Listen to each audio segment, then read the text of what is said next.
Vamos lembrar que nós estamos numa profecia, pela ordem como a nossa Bíblia está organizada, é a última do Antigo Testamento, e pela ordem cronológica também, ela está sendo dirigida para o povo que está vivendo neste período em que já houve o regresso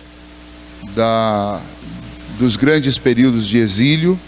O povo está novamente locado na sua terra, em Israel. Há uma certa calmaria em Israel, e esta calmaria, ao invés de trazer melhorias e avanços para a vida religiosa do povo, acabou produzindo efeito contrário, porque este povo, ao invés de se aproximar de Deus e ser mais íntimo do Senhor, ele se afastou, e a vida deles se secularizou. Eu não sei se esse termo poderia ser aplicado para eles naquela época, mas é um termo bem conhecido nosso. Eles se envolveram tanto com as coisas que para eles seriam nominadas como profanas, ou seja, coisas que não são da igreja, que não são da religião, que não são os compromissos deles com Deus, que eles acabaram deixando de serem zelosos no compromisso com Deus. E aquela chama, aquele ardor do coração deles se apagou, eles se tornaram frios, eles começaram a adotar uma postura de infidelidade para com Deus, e é um efeito natural de quem é infiel. Quem é infiel está sempre duvidando da fidelidade do outro. Então, a partir do momento que eles se tornaram infiéis, eles começaram a duvidar também da fidelidade e do amor de Deus por eles. E o resultado disso foi que tudo na vida do povo de Israel foi contaminado, desde a justiça civil, o próprio culto. E aí nós vimos desde o começo desta profecia, que Deus começa a lidar com o povo como se fosse um tribunal. Então Deus começa: vocês me acusam de que eu deixei de amar vocês. E aí Deus fala: mas vocês sabem o que é eu não amar? E aí Deus dá o exemplo dos edomitas, que é um povo que Deus não amou. E Deus disse: olha, se eles levantam as casas, eu destruo.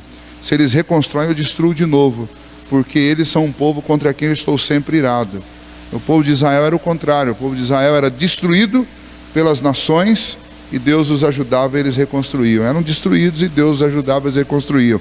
Foram levados cativos, Deus os libertou e os trouxe de volta. Era exatamente o contrário. E então eles estavam sendo injustos com o Senhor. E aí Deus começou a mostrar as injustiças do povo, mostrando: olha, vocês são injustos porque vocês vêm para a igreja e vocês vêm enfadados e cansados. Vocês não têm prazer em vir aqui. Vocês trazem ofertas que são ofertas sujas, porque primeiro que não é o que eu pedi, e segundo porque o que vocês estão trazendo para mim está estragado. Vocês têm líderes religiosos que também são sujos. Eles fazem vistas grossas às coisas erradas que vocês fazem. E se já não bastasse tudo isso, vocês são infiéis dentro das próprias casas de vocês, porque vocês trocam suas esposas, que são suas irmãs de raça, por estrangeiras.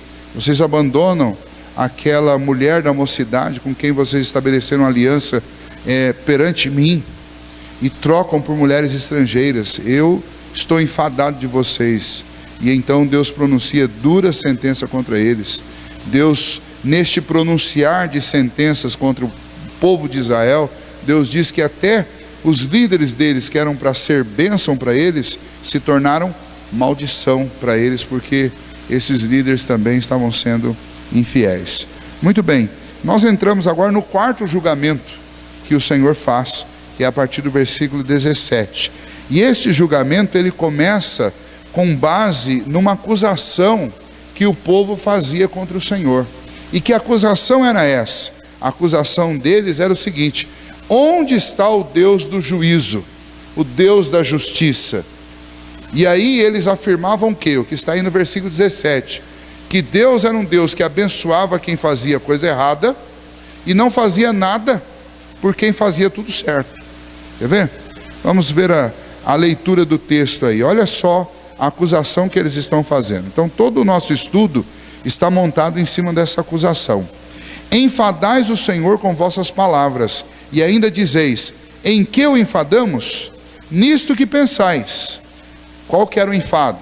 Eles pensavam o seguinte: qualquer que faz o mal passa por bom aos olhos do Senhor, e desses é que ele se agrada.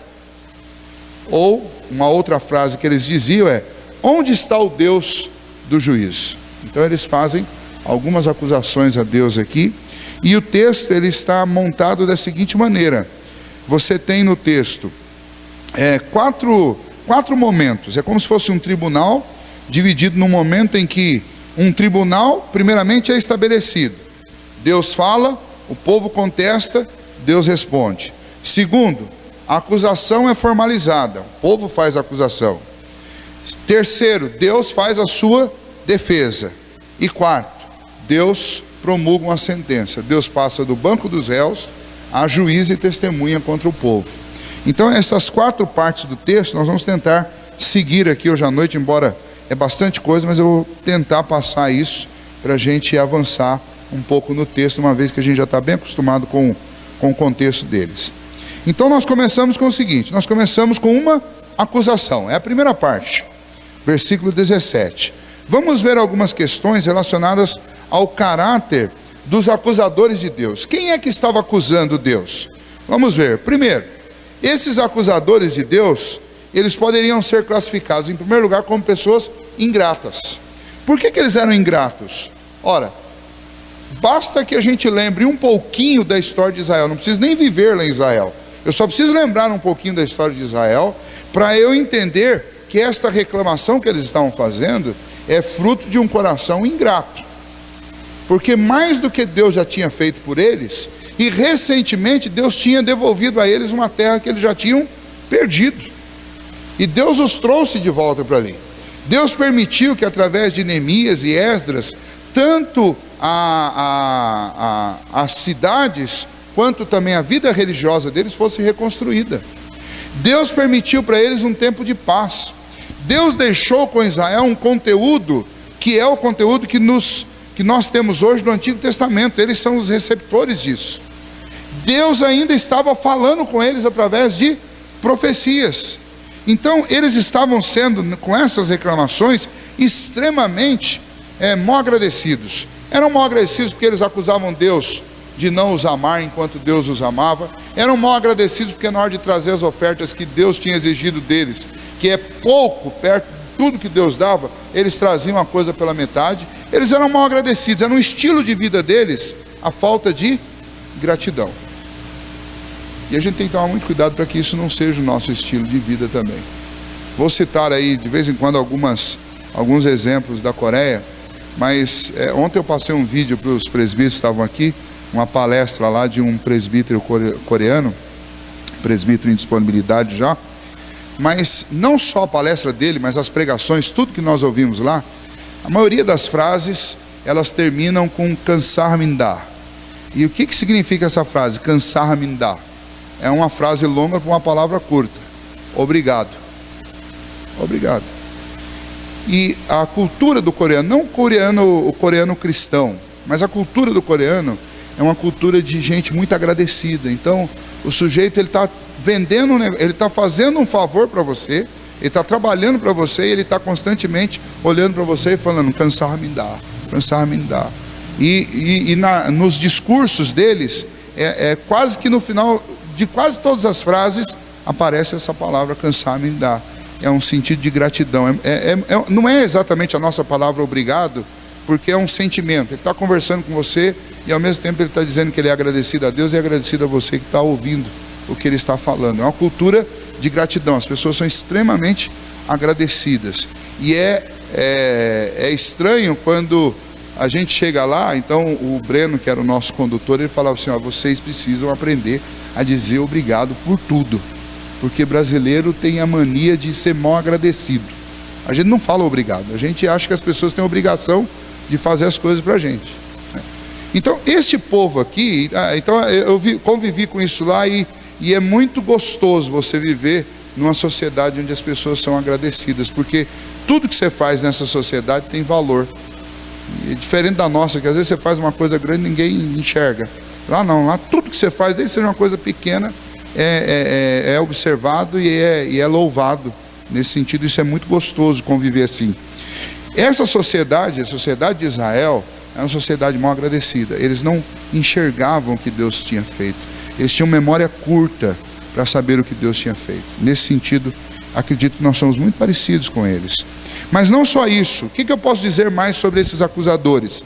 Esses acusadores de Deus, eles também eram insensíveis. Veja, eles falavam o seguinte, aliás, Malaquias diz: enfadais ao Senhor com as suas palavras, e ainda dizeis: em que te enfadamos? Ou seja, eles insultavam a Deus, eles entristeciam o coração de Deus, eles cansavam a Deus, e eles eram tão insensíveis que eles falavam: mas o que nós estamos fazendo de errado? No que nós estamos enfadando a Deus? E daí Malaquias tem que dizer para eles. É quase como quando a gente diz aquela frase assim: olha, não entendeu? Você quer que eu desenhe? Então é isso que Malaquias está falando. Eu vou desenhar para vocês. Por que Deus está cansado com vocês? Já que vocês não entendem. Mas não entende por quê? Por insensibilidade. Porque é um povo insensível, é um povo que não percebe as coisas, não tem tato, não tem... parece que estão anestesiados. A ideia aqui é que é essa cauterização na consciência. Então diz qualquer coisa e não pesa, e não tem efeito, não tem sentimento, mente, xinga, fala palavrão, faz uma série, e parece que é absolutamente normal.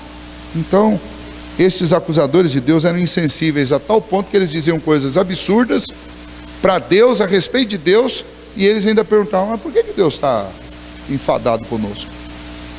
Além disso, posso dizer também que esses acusadores de Deus, eles eram equivocados.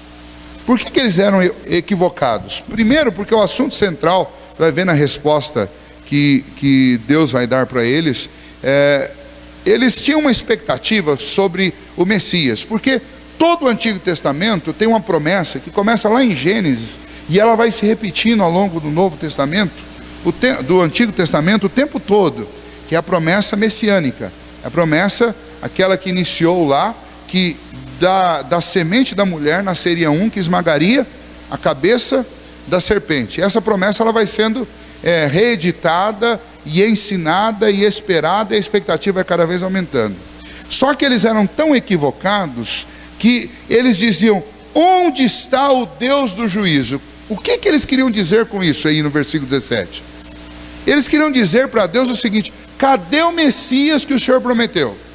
Cadê o nosso vingador? Aquele que vai vir fazer justiça, aquele que vai lutar por nossas causas, aquele que vai estabelecer o juízo.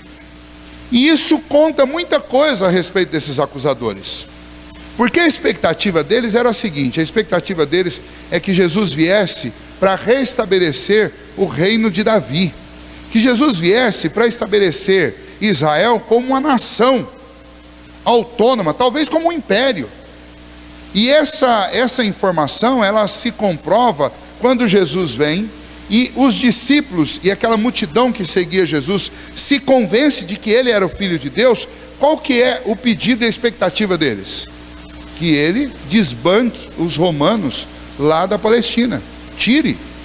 Quando Jesus é recebido nas vésperas da Semana Santa, da paixão dele, quando ele é recebido em Jerusalém com o povo nas ruas, com palmas nas mãos, eles estavam recebendo Jesus como você recebe um monarca, como você recebe um grande herói de guerra, um grande general, o verdadeiro rei. É assim que eles o receberam.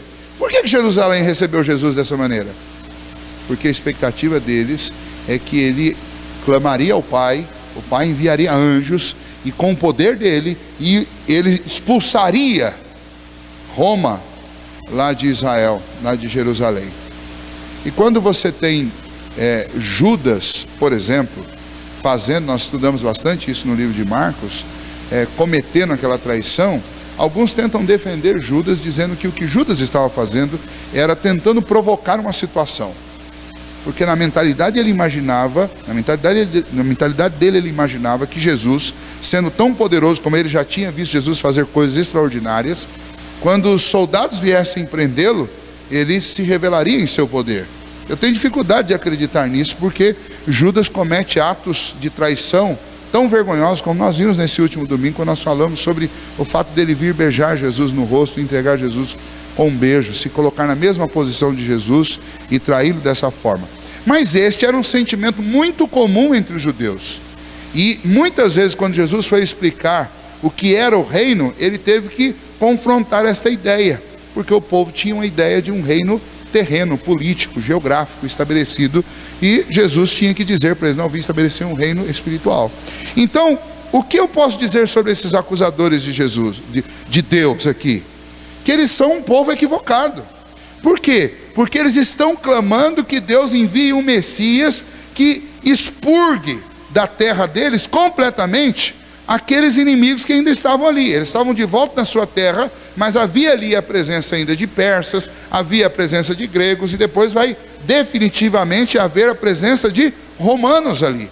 Então eles eram um povo equivocado, eles estavam vivendo no meio de um monte de injustiça, e eles, ao invés de olhar para aquilo que eles estavam fazendo, eles estavam o tempo inteiro esperando que do céu viesse um Messias, mas não um Messias para salvá-los dos seus próprios pecados, um Messias para salvá-los dos invasores da terra. Alguém que viesse estabelecer o juízo, defender o direito deles. Agora a pergunta é: que direito? Se eles, entre eles mesmos, estavam sendo injustos. Eu fico tentado a fazer, eu vou fazer uma aplicação aqui, porque nós vivemos algo muito parecido. Nós experimentamos a conversão por uma obra do Espírito Santo nas nossas vidas. Nós cremos em Cristo Jesus. E aí, nós experimentamos a regeneração. Deus nos coloca dentro de um processo de santificação, em que o natural é que a gente vá crescendo dia a dia, que a gente busque a Deus, que a gente queira o Senhor, e o Senhor nos dá a esperança da glória. O que é a esperança da glória? É que um dia eu serei glorificado. E então esse meu corpo de pecado, esta minha carne de pecado, será transformada à semelhança do corpo de Cristo. E então eu estarei livre da natureza pecaminosa e com um corpo incorruptível. Ou seja, um corpo que não vai mais se corromper. Ok, nós aguardamos por isso. Mas nós não só aguardamos por isso, nós aguardamos pelo céu, ou pela nova terra, onde nós queremos morar por toda a eternidade, num lugar onde não tem justiça, um lugar onde não tem morte, onde não tem choro, onde não tem nenhuma dessas coisas. Agora a pergunta é isso que nós mais devemos aguardar? Ou deixa eu melhorar, se Deus nos der tudo isso daí, mas o Filho dele, que é a única parte da Trindade que pode ser vista e tocada, não estiver lá, é isso que nós queremos? É indiferente? O povo não queria um Messias para o seu coração. Eles não queriam um amado da alma deles, um pastor. O povo queria o que esse Cristo poderia fazer: restaurar a justiça para eles. Nós vivemos o mesmo equívoco hoje, porque nós queremos o céu, mas não queremos o céu porque Jesus está lá. Nós queremos o céu porque lá tem rua de ouro. Nós queremos o céu porque lá a gente não vai sofrer mais. A gente quer o céu porque não tem mais morte. Agora, é isso aí? E aí a gente tem que começar a se avaliar, porque nós somos, em alguns aspectos, tão equivocados quanto eles. Porque o que deve ser mais desejado pela minha alma, pelo meu coração, muito mais do que a própria glorificação, é a pessoa de Cristo. Ele é o amado da nossa alma. Ele é a pessoa que eu devo amar mais do que qualquer um, amar mais do que a minha esposa, amar mais do que eu amo os meus filhos, amar mais do que eu amo o meu próprio bem-estar. Esta é a regra básica do Evangelho. Aquele povo era um povo equivocado, e eles estavam acusando Deus exatamente porque eles estavam partindo de um pressuposto equivocado. eles estavam partindo do pressuposto que o que eles mais precisavam era a justiça que o Messias poderia produzir, quando na realidade o que eles mais precisavam era de um Messias que salvasse-os da sua própria corrupção. Do mesmo jeito, hoje nós pensamos no céu como o lugar ideal para nós, mas o ideal para nós é Cristo, e não importa onde for, se Cristo estiver, lá vai ser céu para mim. Então a gente às vezes tem essa mania de trocar.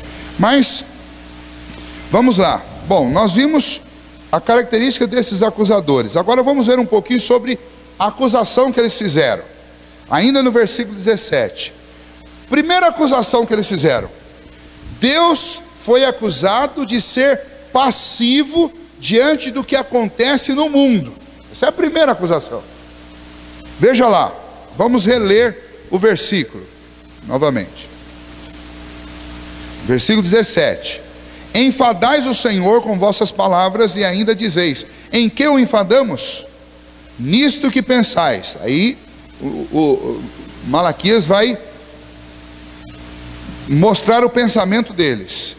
Qualquer que faz o mal passa por bom aos olhos do Senhor, e desse é que ele se agrada.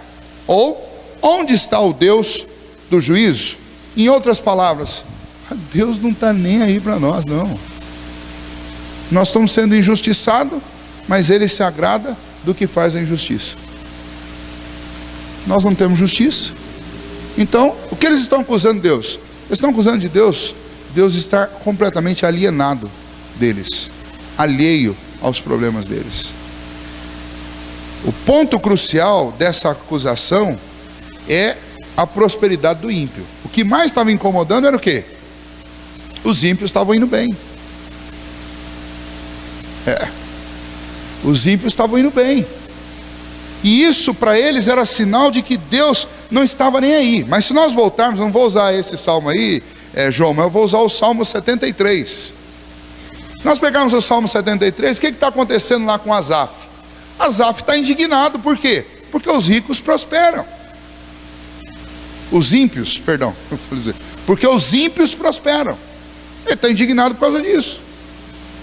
Ele diz assim: olha, as pessoas que são justas, e justo ali, sempre quando você ler esse justo no Antigo Testamento, é óbvio, nós estamos pensando em gente que excede a justiça dos homens, mas o justo aí é o homem que se arrepende, é o homem penitente, não é o homem, no homem perfeito, que tal figura não existia, nem lá e nem aqui.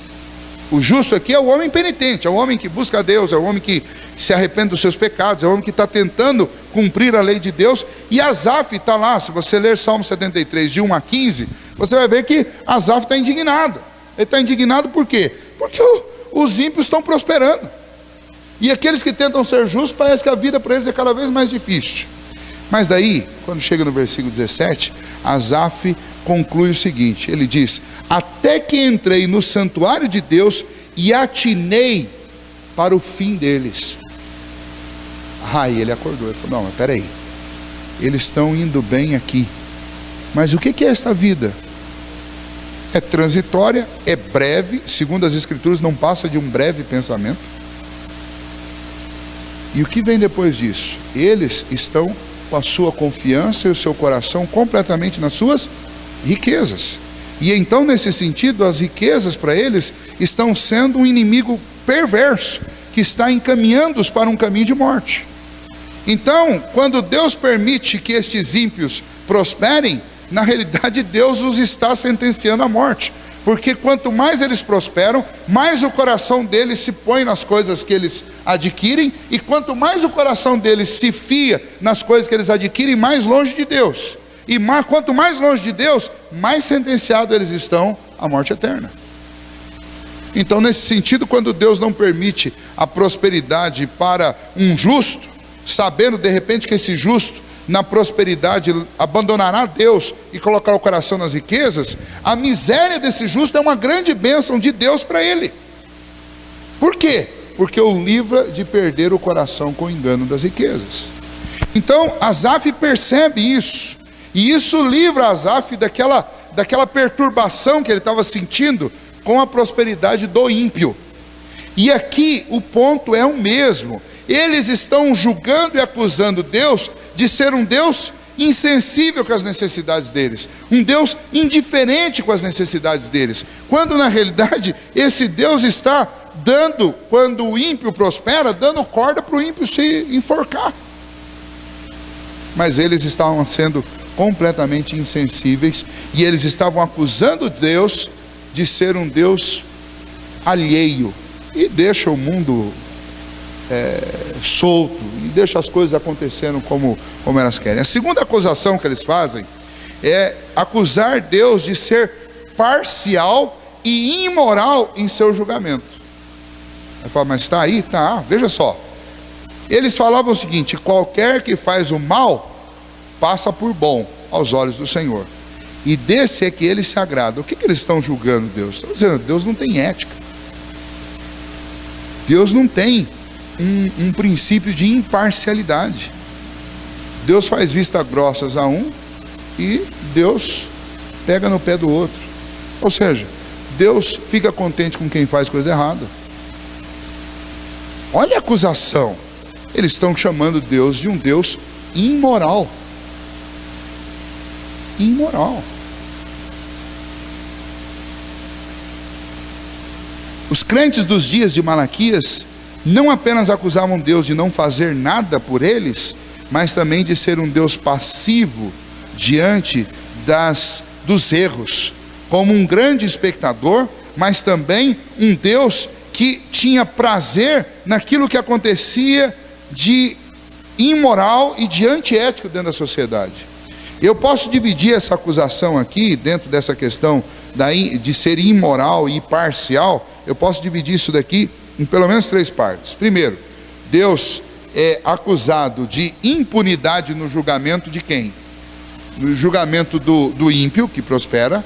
Deus está sendo acusado de tratá-los com impunidade, ou seja, ele não pune quem ele tinha que punir. Segundo, Deus é acusado de ter um caráter duvidoso.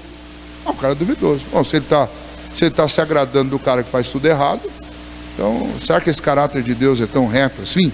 Terceiro, Deus é acusado de inatividade na providência, ou seja, quem é que sustenta todas as coisas? A Bíblia diz que é Deus. Olha, se Deus sustenta todas as coisas, o ímpio está prosperando e o pio está passando mal, então Deus, ele nessa providência dele, ele é inativo, ele está falhando, ele está saindo de férias, ele está deixando a gente aqui e não está cumprindo o papel dele na história.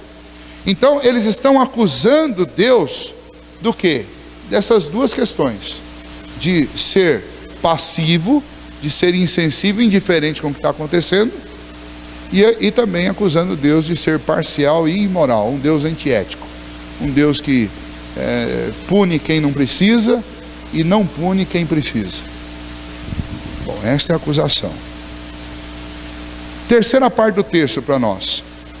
Deus se defende das acusações. Do versículo 3, do capítulo 3, do versículo 1 ao 5, há então uma defesa de Deus. A Bíblia não deixa dúvida em lugar algum que Deus é santo. Nós sabemos isso. A Bíblia afirma isso do começo ao fim.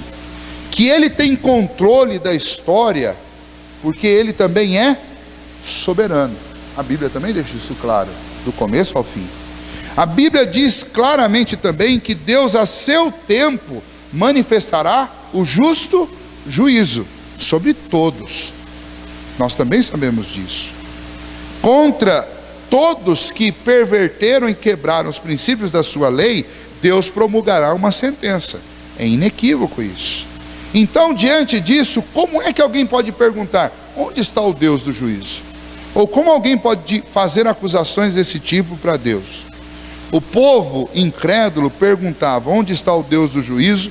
E Malaquias vai trazer a defesa de Deus respondendo o seguinte: primeiro, o Deus do juízo, ele não está impassível, mas ele virá, certamente ele virá. Essa é a primeira parte da resposta. Veja lá, o versículo 1, olha lá. Eis que eu envio o meu mensageiro, que preparará o caminho diante de mim. De repente virá ao seu templo o Senhor. Ou seja, a resposta é: vocês querem o Deus do juízo? Ele virá.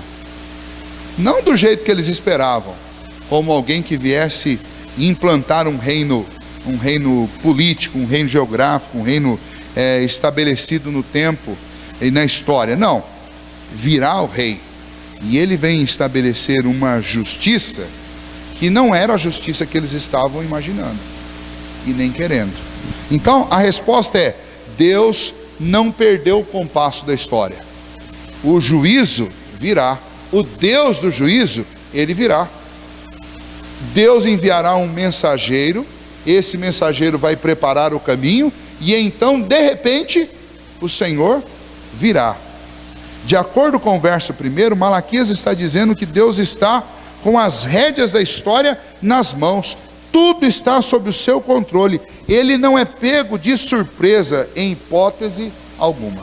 A ideia aqui do texto, um dos comentaristas diz o seguinte: imagine que um professor sai da sala e deixa os alunos lá fazendo a tarefa, e o professor diz que vai demorar 5 minutos, mas ele acaba demorando mais do que isso.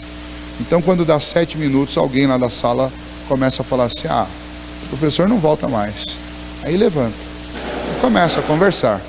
Passa mais 5 minutos, mais uma turma levanta e fala assim: não volta mesmo, pode começar a arrumar o material aí, porque vai embora, vamos embora porque o professor não volta mais. E daí, quando está toda a sala já com o material arrumado, todo mundo em pé, só esperando o toque do sinal, de repente o professor volta. E aí fala: por que vocês estão com as malas assim? Eu disse que eu voltaria. Então vocês não precisavam. O relógio não é o fator determinante. O fator determinante é a minha palavra. Eu disse que eu voltaria. Então, para eles estavam olhando para as injustiças, e boa parte delas estava sendo produzida por eles mesmos, e olhando para tudo aquilo ali na história como um sinal de que Deus tinha perdido as rédeas da história. Mas Deus falou que ele enviaria. O povo não precisa duvidar de Deus, porque as coisas não estão acontecendo do jeito que você imagina que deve acontecer. O tempo é de Deus, a promessa é dele, a decisão é dele, o controle da história é dele. Então, Deus vai enviar sim o juízo de Deus, o mensageiro de Deus, aquele que foi prometido, esse vem. Essa é a primeira defesa: vocês estão equivocados, porque Deus não desistiu de enviar o seu juízo sobre esta terra, ele não desistiu de vir. Segundo, o Deus do juízo virá inesperadamente, ou seja, ele não só cumprirá o que ele diz, mas ele vai cumprir de tal forma que ele vai pegar vocês de surpresa.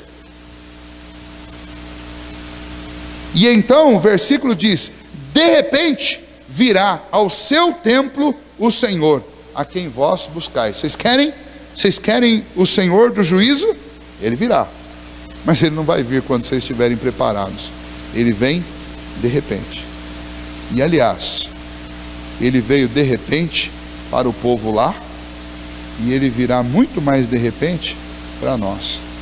Lá de repente, por quê? Porque eles não sabiam a época que essa criança nasceria, eles não sabiam de nada, e eles estavam com o coração tão insensível e tão distante que ele veio, cresceu, viveu 30 anos no meio deles, e então eles só perceberam que era o Messias quando ele se declara publicamente o Messias, e ainda assim eles duvidaram que o fosse. Tamanho o equívoco deles. Então você vê que no desenrolar da história, quase 400 anos depois, essa crítica, essa acusação que eles fazem a Deus, eles levaram a fio essa crítica. Porque não que eles desistissem de esperar, mas eles não acreditaram que o juízo viria como veio, da maneira como veio Jesus. Eles estavam de fato esperando um monarca. E especialmente em relação ao judaísmo, eles estão esperando até hoje. Porque não veio, no formato que eles querem, não veio ainda. Veja o tamanho do equívoco desse povo. O verso diz: de repente, o Deus da justiça virá repentinamente, inesperadamente. Quando Jesus Cristo veio, foi uma surpresa para Herodes, foi uma surpresa para a própria família de Davi, para a própria família que aguardava o Messias. E quase que inacreditável para essa família. Você tem a própria dúvida de José. família que esperava o Messias, que tinha promessas que da casa de Davi nasceria um rebento, que seria o conselheiro, que seria o Deus forte, que seria o Pai da eternidade. Eles esperavam isso na família de Davi. Muito bem, mas veio de repente. A Bíblia diz que quando o Senhor Jesus voltar, na sua segunda vinda, será da mesma maneira, será como ladrão da noite. Quando andarem dizendo paz e segurança, quando tiver todo mundo envolvido e iludido com esse mundo, Jesus vem. E então nós continuamos vivendo o mesmo problema que eles viveram lá. Nós acusamos Deus de não fazer as justiças que nós queremos. Nós somos ingratos com Deus. Nós continuamos pensando assim, mas por que Deus abençoa fulano, que é tão mal aos nossos olhos, e a gente ele não abençoa? Primeiro que a gente faz um juízo errado da gente mesmo. Quem diz que nós somos bons? Quem diz que a gente é bom o suficiente para Deus ter que nos abençoar? Segundo, quem diz que fulano é tão mal como eu acho que ele é?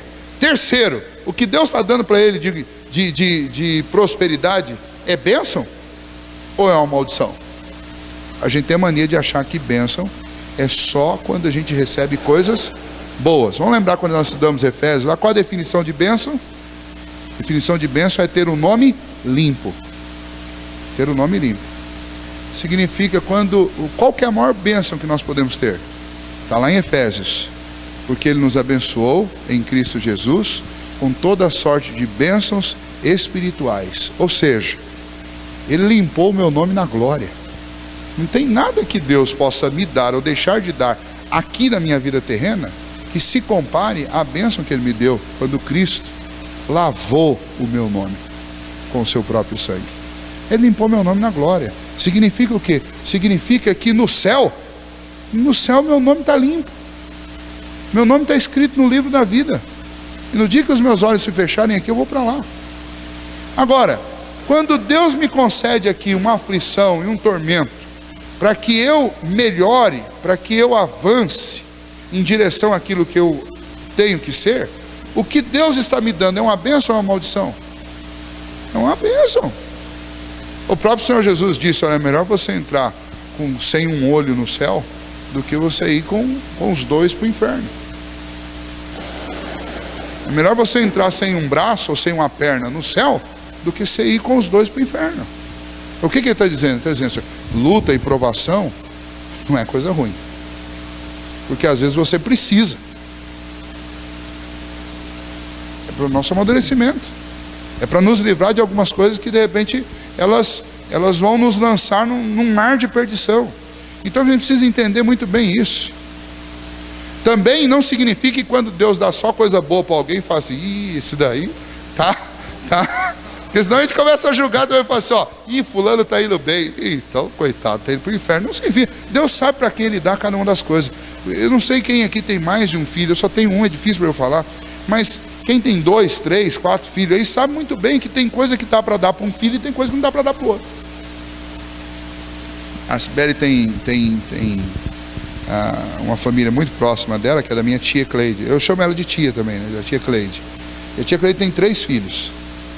E o mais velho deles, quando ele completou 19 anos, ela pagou a carta de motorista dele lá e deu um carro. Mas deu um carro para ele, mas foi a pior coisa que fez na vida dele. Porque aí é o seguinte, aí ele não parava mais em casa, só com um amigo na rua e batendo o carro toda hora. E começou a tomar uma cerveja lá a mais, dirigir embriagado, aí chega, tem que tomar o carro. Aí quando o outro fez, aí o outro foi e comprou o carro. Mas o outro podia, o outro tinha juízo, não se envolveu com nada disso. Talvez até porque já aprendeu com a lição do irmão. E daí a gente brinca. Para eles isso, eles conseguiram colocar na mente dos filhos isso, olha, você não pode ainda. O seu amadurecimento é um pouquinho mais lento do que o do outro. Então, por enquanto ainda não posso te dar, já fiz o teste, não deu. E isso, do mesmo jeito que isso acontece na família, isso acontece também conosco diante de Deus. Deus sabe o que Ele pode me dar e o que Ele não pode não me dar. Ele nos ama, Ele me ama, que Ele fala assim, se eu der certa coisa para ele, se eu der isso para esse cidadão aí, esquece, eu não posso dar. Eu amo ele tanto que eu não vou dar, porque se eu der, ele vai para longe de mim. Então Deus sabe para quem dá. Então não é para eu ficar também julgando aí quem tem, quem não tem, quem tem saúde, quem não tem saúde, como quem está mais perto de Deus e quem está mais longe de Deus. Deus sabe para quem que Ele dá. Às vezes a gente acha que, por exemplo, pegando o caso aqui das riquezas, a gente acha que riqueza, o fulano está feliz da vida lá, tem um monte de coisa. Mas você não sabe quanta provação que aquelas coisas todas geram para a vida dele. Talvez gera mais provação para ele do que a ausência dessas coisas para você. Aí você fica mais, você vive mais tranquilo sem aquele monte de coisa. Então a gente tem que parar de ficar olhando para os outros e achando que a grama do vizinho está mais verdinha e que Deus está sendo mais benevolente com ele. Eu preciso olhar para a minha vida e falar assim, eu sei que Deus está cuidando de mim. Se Ele não está me dando é porque não é para ser. E a hora que for para ser, Ele vai dar. E se Ele está dando para o outro é porque Ele sabe que tem que ser assim. De repente, se o outro tivesse que passar pela minha miséria, ele não suportaria. Então a gente tem que parar de ficar olhando para os outros. O problema aqui era esse. Eles olhavam para os outros e julgavam Deus pelo que estava acontecendo na vida dos outros. Deus, o Deus que é este juiz, Ele virá inesperadamente. A minha preocupação tem que ser estar com o meu coração voltado para esse Deus. Eu tenho que estar preparado a tempo e a fora de tempo, porque Ele virá. E Jesus nos informou e nos deixou cônscios disso, que a vinda dele será assim, será como o ladrão da noite, e ninguém espera, porque se esperasse, estava fácil, mas não, você está dormindo, é uma hora que você não está imaginando, é nessa hora que Jesus virá. Qual que é o grande desafio para a minha vida? O meu desafio é me aproximar, me apegar a Jesus, ao Senhor, viver para Ele, para a glória dEle, amá-lo de todo o coração, não amar mais as coisas que Ele pode me dar do que Ele mesmo. Eu tenho que amar a Cristo, o meu coração tem que se deleitar em Cristo. Eu preciso estar com esses sentimentos em dia. Eu não sei quando Jesus virá. Não é igual Santa Ceia, que a gente sabe que é no primeiro domingo. Aí na véspera do primeiro domingo, daí a gente tenta fazer tudo certinho para chegar no domingo aqui e ficar contente. Não é. Eu não sei quando Ele virá. Cada momento. Como é que é? Céu é lugar de gente preparada. Isso aí. Terceira defesa. O Deus do juízo, Ele também virá oportunamente. Ou seja, o que isso significa? Ele não vem nem antes, nem depois. Ele vem na hora exata, no momento certo. Foi isso que Zacarias entendeu e então apontou para João Batista como esse mensageiro. E João Batista disse lá em Lucas, capítulo 1, 76, o seguinte: e tu, menino, serás chamado profeta do Altíssimo, porque irás ante a face do Senhor e preparará os seus caminhos. Veja só, como este homem estava tão preparado, tão íntimo de Deus, que ele pôde identificar na figura de João Batista, ele pôde identificar o quê? O menino que prepararia o caminho do Senhor. Ou seja, o que havia no coração deste homem? O que tinha em Zacarias que era diferente de todo o restante de Israel? Tinha nele essa sensibilidade, esse entendimento do momento oportuno. E Deus mandou na hora oportuna. Esse tempo é chamado na história de a plenitude dos tempos. Então, quando foi que Jesus veio? Jesus veio na plenitude dos tempos. Toda a história estava montada e preparada para a chegada do Messias. Até aquele ditado que todos os caminhos levam a Roma estavam preparados. Israel e a própria Palestina estava cortada por estradas por todos os lados. Havia uma convergência de gente em Jerusalém. Todo o cenário estava montado inclusive para que os apóstolos depois pudessem, por essas estradas, levar o Evangelho. Então, veio no momento certo, veio o clímax da história humana, seria Jerusalém nos dias de Jesus, mesmo sem Jesus. Aquilo ali era o vórtice da história, ali era o momento, era o nó da história, independente da figura de Cristo. E isso daí, se você pegar qualquer livro de história, você vai ter isso, porque você tinha uma passagem das civilizações e da história oriental para a história ocidental. Você tem ali um cruzamento entre a vida oriental e a vida ocidental por causa do domínio do Império Romano. E dali para todo mundo. Então, esse momento aqui, que é chamado de a plenitude dos tempos, era um momento oportuno. O Senhor virá, e disse para eles lá, vem na hora oportuna. Ele virá na hora certa. E isso continua a valer para nós ainda hoje. Porque a segunda vinda do Senhor Jesus será quando? Será no momento oportuno. Se você lembrar um pouquinho, nós estudamos aqui Apocalipse e falamos sobre escatologia. A segunda vinda do Senhor Jesus será quando? Vamos lembrar um pouquinho do que nós estudamos. Nós vamos ter um período que a gente vai chamar de grande tribulação, um período em que, segundo os escritos de João, lá em Apocalipse, se o Senhor não abreviasse, não sobraria ninguém. Então, quando será? Será na hora oportuna. Será no limiar da história, quando ou Jesus chega, ou não resta crente aqui. É nessa hora.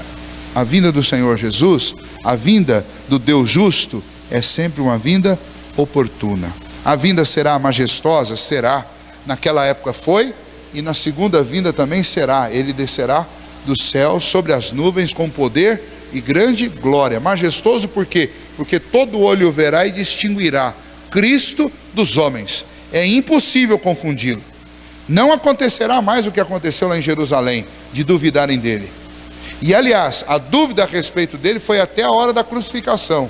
Porque quando aconteceu a crucificação e ele morreu, a Bíblia relata e os evangelhos deixam muito claro para nós que quando Cristo faleceu, o céu se converteu em trevas. Houve terremoto, túmulos se abriram, gente morta saiu andando. Pouca gente fala isso, mas está lá, leia.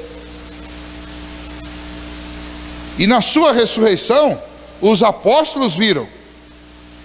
Tomé fez questão de pôr o dedo, só para deixar uma prova para a gente que ele viu e confirmou. A gente sempre critica Tomé, mas hoje eu ouvi um estudo sobre Tomé fantástico. O Dr. Carson estava falando sobre isso. Não estava tirando de Tomé a crítica que o próprio Senhor Jesus fez, que bem-aventurado é quem creu sem ter que enfiar o dedo na ferida. Mas Tomé tem o seu lugar na história. E que lugar é esse? É o lugar de fazer o seguinte: eu não vou apostar minha alma, minha vida e o meu futuro numa esperança falsa. Deixa eu confirmar, para ver se é mesmo. Porque se for, eu vou crer. E nesse sentido, Tomé é um exemplo para a gente. Embora a gente sempre pega Tomé como um exemplo negativo, mas nesse sentido ele está certo. Eu tenho que ter certeza da ressurreição de Cristo. E essa certeza não pode estar fundamentada sobre bases falsas. E Tomé fez questão de confirmar se a base era verdadeira. Ele não queria ser confundido por seus olhos, nem traído pelos seus ouvidos. Ele queria usar todos os sentidos. A voz a aparência é tudo igual. Só quero confirmar, me dá aí, deixa eu ver. Então, nós temos a prova da obra de Cristo. E aquele povo lá também teve prova da majestade de Cristo, tanto na morte quanto na ressurreição. E o Novo Testamento diz que aproximadamente 500 pessoas tiveram contato com Jesus ressurreto. Eles tiveram prova da ressurreição de Cristo. Nós também teremos, mas quando Jesus voltar, nesta volta dele, todo olho verá. Todo. Os que estiverem vivos verão. Os que já morreram serão ressuscitados e verão também, mas todo olho verá. Ninguém, depois do último dia, será ignorante a respeito de Cristo. Então ele vem majestosamente. Eu vou concluir, vou passar algumas coisas rapidamente, mas ainda o versículo 2 ao 4 diz que este juiz vai restaurar. Este Deus que vem como juiz restaurará o povo. Isso tem dois cumprimentos. Tem um cumprimento na vinda do Senhor Jesus inicial e tem um cumprimento aqui. Porque o que Jesus fez? Jesus passou a limpo a lei com o povo.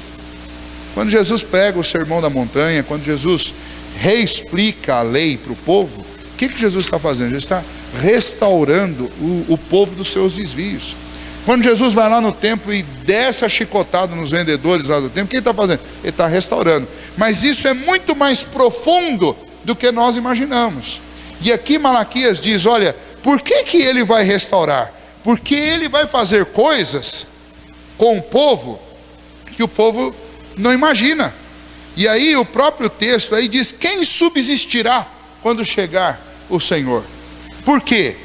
Porque ele virá como o fogo do ourives, ou seja, aquele que purifica por dentro. O que o fogo do ourives faz? Queima a impureza que está encalacrada, está lá do lado de dentro. Aí diz que ele virá também como potassa dos lavandeiros. Potassa não é uma palavra muito comum no nosso vocabulário, mas a potassa aqui é como se fosse a nossa cândida, a nossa água sanitária. Potassa era um sabão extremamente forte, com propriedades químicas, que tirava a mancha das roupas dos lavandeiros naquela época. Então, significa que ele vem como o fogo do ourives que limpa por dentro, e ele vem como potassa do lavandeiro que limpa por fora. Significa o quê? Significa que quando Deus restaura uma vida, Ele não restaura só do lado de dentro, não. Ele restaura do lado de dentro e do lado de fora. Essa história, Deus converteu meu coração, mas meu braço ainda não foi convertido, então cuidado comigo. Essa história é balela. É balela. Deus transforma por dentro e por fora. Então, é isso que esses textos estão dizendo. Está dizendo também que Deus virá como o restaurador do ofertante e da oferta. Veja, Deus vai purificar a oferta e Deus vai purificar o ofertante. Veja, o problema lá era principal o quê? O povo vinha com culto falso. E a falsidade do culto era identificada por causa da falsidade das ofertas. Agora Deus está dizendo: vocês não vão mais tentar enganar Deus, porque quando o juízo de Deus, quando o Senhor, o justo juiz vier, Ele vai restaurar. E Ele vai restaurar a qualidade da oferta e vai restaurar a qualidade do ofertante. Não vai mais ter esse sentimento de tentar ludibriar Deus. Muito bem, ainda, sexto, o Deus do juízo virá para condenar.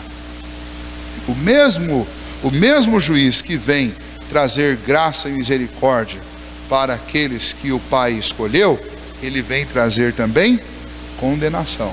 Olha só, olha o versículo 5, a gente encerra com ele. Chegar-me-ei a vós outros para juízo, serei testemunha veloz contra os feiticeiros, contra os adúlteros e contra os que juraram falsamente, e contra os que defraudaram o salário do jornaleiro, e oprimiram a viúva e o órfão, e torcem o direito do estrangeiro, e não me temem, diz o Senhor dos Exércitos. Eu venho restaurar a oferta e o ofertante, eu venho purificar o meu povo, mas eu venho também condenar os que estão cometendo injustiças. Então Deus também vem como um juiz que é primeiramente uma testemunha veloz contra os feiticeiros, ele é uma testemunha veloz contra os adúlteros, ele é uma testemunha veloz contra os que juram falsamente, os mentirosos, ele é uma testemunha veloz contra os que defraudam o salário do jornaleiro, ou seja, o corrupto, aquele que enriquece ilicitamente. Ele vem como uma testemunha veloz contra os que oprimem os desafortunados, a viúva, o órfão, o estrangeiro.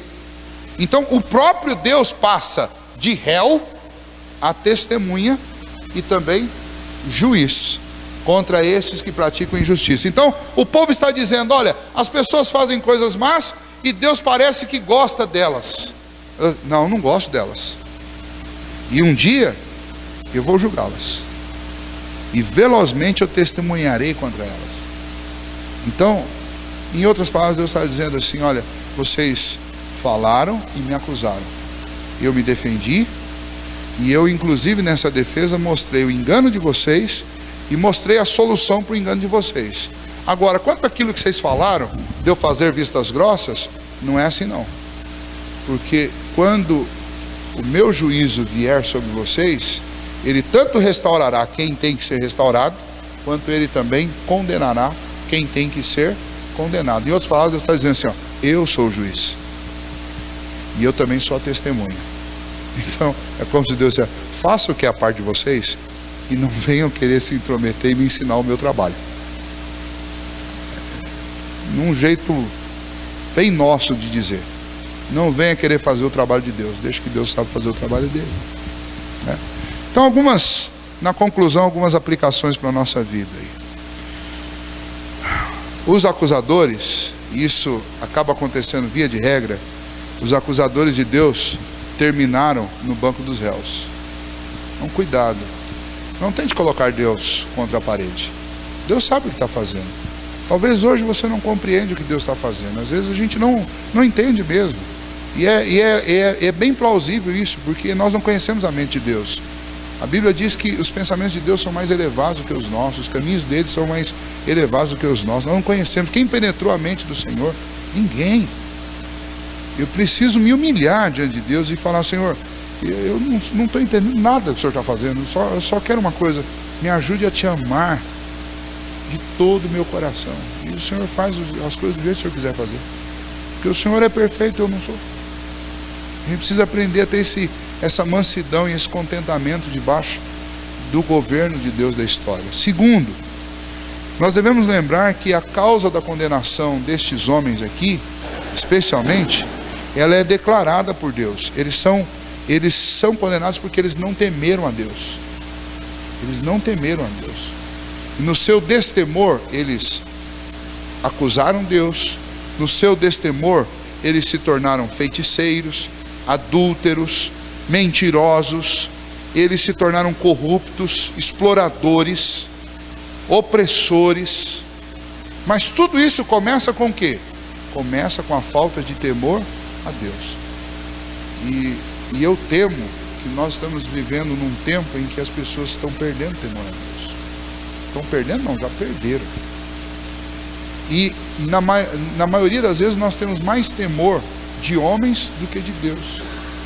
Então às vezes a gente deixa de fazer uma coisa porque tem um policial ali. Mas o policial não pode ser a força para mudar a minha atitude. A força para mudar a minha atitude tem que ser Deus. Quem é mais poderoso? Quem eu amo mais? De quem eu dependo? Do policial ou de Deus? Então eu só mudo de atitude se tem um policial me olhando, ou uma pessoa querida, um filho, ou a esposa. Então o que está acontecendo com a gente? Está acontecendo, está faltando temor a Deus. Só que quando falta temor, não é um tropeço só. Quando falta temor, você começa a descer a ladeira. É um trem descarrilhado.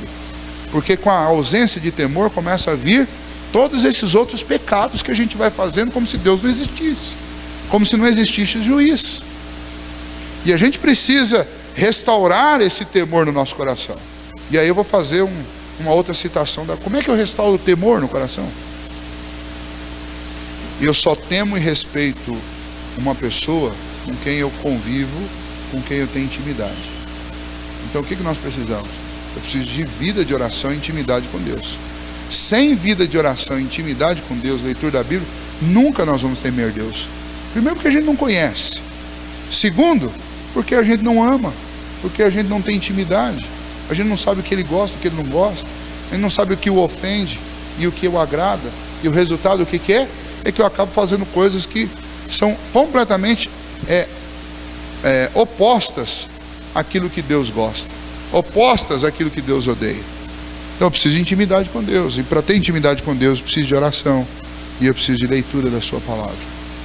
E por último, nós vivemos no meio de uma geração que perdeu o temor a Deus e está afundando num pântano de lodo.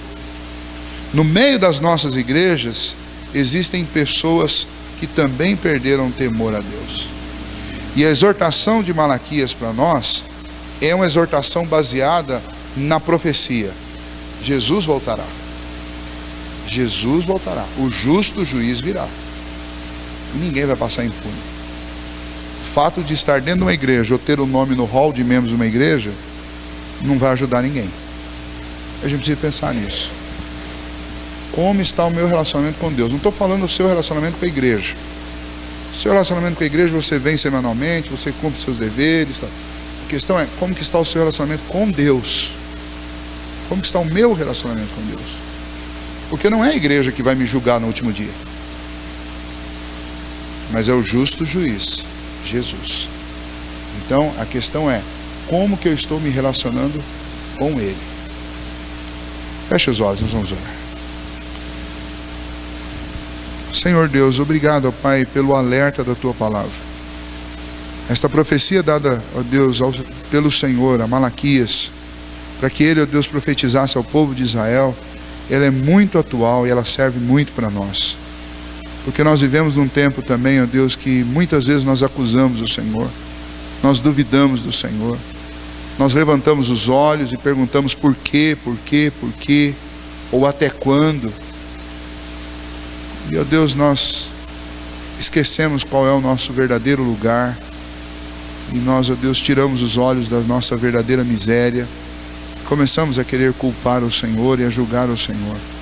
Ó Deus, nos perdoe por isso. Nós não podemos jamais pôr o Senhor, nem tentar pôr o Senhor no banco dos réus. O Senhor é o juiz, o Senhor é também a testemunha. Nós, ó Deus, nós é que somos os réus, porque pecamos, porque desobedecemos o Senhor. Nós te agradecemos, ó Deus, o nosso coração, ele se derrama na presença do Senhor, porque o Teu Filho levou sobre si as condenações que como réus nós recebemos. Ó Deus, então ajude-nos a viver como gente liberta e como gente que ama o Senhor e que tem um relacionamento de temor e de amor por Ti. Que a gente não venha, ó Deus, cair naquela vala comum dos homens ímpios, ó Deus, aquela vala comum que muitos, inclusive dentro de Israel e dentro de muitas igrejas, já entraram, de querer julgar ao Senhor, de querer ser maior do que o próprio Deus. Nos livra disso, ó Deus, faça-nos humildes, faça-nos, ó Deus, preocupados e, ó Deus, comprometidos em ter uma vida mais íntima com o Senhor através da oração e da palavra. Que isso venha produzir mudança, ó Deus, na nossa vida, e que isso nos ajude, ó Pai, a sermos mais honestos com o Senhor, a sermos mais justos, ó Deus, com o Senhor, a fazermos aquilo que é nosso dever em relação ao Senhor, que é viver para a Tua glória, não tentar julgar o Senhor. Nós somos pequenos demais, nós somos vermes, ó Deus, insignificantes diante da Tua grandeza. Quem somos nós para questionar o Senhor? Ajuda-nos, ó Deus, a nos colocarmos no nosso devido lugar.